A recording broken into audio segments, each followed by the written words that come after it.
আমরা আমাদের যারা রেমিটেন্স যোদ্ধা আছে ওনাদেরকে এয়ারপোর্টে ভিআইপি সার্ভিস দিব এবং একজন প্রবাসী যেন কোনো অবস্থাতেই এয়ারপোর্টে হয়রানির শিকার না হন, অসহায় অপমানিত বোধ না করেন। এই ব্যাপারে আমাদের জিরো টলারেন্স থাকবে, এটা আমরা অবশ্যই নিশ্চিত করে ছাড়বো। সাব এজেন্টরা প্রবাসী যারা শ্রমিক ছিল, যাওয়ার কথা ছিল, তাদেরকে টাকা ফেরত দিবে। রিক্রুটিং এজেন্টরা সাব এজেন্টদের ক্ষেত্রে টাকা ফেরত দিয়েছে, প্রায় 100% ক্ষেত্রে টাকা ফেরত দেওয়া হয়েছে। সাব এজেন্টরা এখনো প্রবাসী যারা মালয়েশিয়া যেতে পারেনি তাদের ক্ষেত্রে টাকা ফেরত দেওয়ার ক্ষেত্রে মাত্র 25% অগ্রগতি হয়েছে। প্রত্যেকের সিগনেচার সহ আমরা কাগজ যে আমরা টাকাটা ফেরত পেয়েছি সেরকম আমরা পেয়েছি মাত্র 25%। বাট এটা আমরা সময় যে বেঁধে দিয়েছিলাম সেটা আছে। আমরা আশা করি এটা 100% আমরা অ্যাচিভমেন্ট করতে পারবো। 17,000 কেন যেতে পারেনি সেই ইতিহাস আমি আর তুলবো না, আপনারা সবাই জানেন এটা আমাদের সরকারের আমলে না, আগের আমলে হয়েছে। সিন্ডিকেটের কথা যে বলেছেন, আমরা ওয়েল অ্যাওয়্যার আছি সিন্ডিকেট নিয়ে। সিন্ডিকেট যেন ভেঙে যায় সেই জন্য আমরা অত্যন্ত জোরালোভাবে মালয়েশিয়া সরকারকে বারবার অনুরোধ করছি, আপনি 100 জনের মধ্যে সীমাবদ্ধ রেখেন না, আপনি এটা ওপেন করে দেন, ঠিক আছে? আর তারপরও ওইখানে কি দুর্নীতি হয়েছে না কি হয়েছে সেই ব্যাপারে আমরা অবশ্যই তদন্ত করব। এটা আমরা যে কোনো দুর্নীতির ব্যাপারে তদন্ত করব, এটা আমরা নেক্সট ফেজে করব।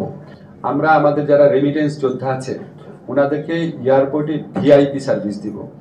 একজন ভিআইপি যখন এয়ারপোর্টে যান, যাওয়ার পর ওনার দেখেন না ওনার লাগেজ নিয়ে একজন সাথে থাকেন, ওনাকে চেক ইন করার সময় পাশে একজন থাকেন, ইমিগ্রেশন করার সময় পাশে একজন থাকেন।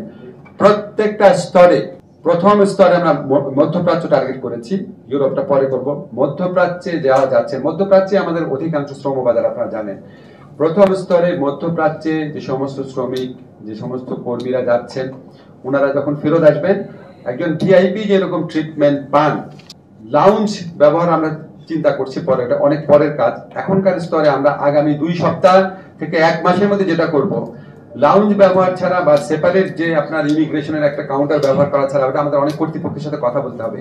কিন্তু এয়ারপোর্টে যাওয়ার পর ওনার মধ্যে যে একটা অসহায় অবস্থা আছে, কোন গেট দিয়ে ঢুকবেন, কোনো ফর্ম থাকলে কিভাবে ফিল আপ করবেন, ইমিগ্রেশনে কোনো একটা কাগজ চাইলে অস্থির হয়ে যান, বুঝতে পারেন না, প্রত্যেকটা স্তরে পাশে দাঁড়িয়ে হেল্প করবে প্রবাসী কল্যাণ ডেস্কের কর্মী। দরকার হলে আমরা আউটসোর্সিং এর মাধ্যমে নতুন ছেলেদেরকে ট্রেনিং দিয়ে নিয়োগ করব।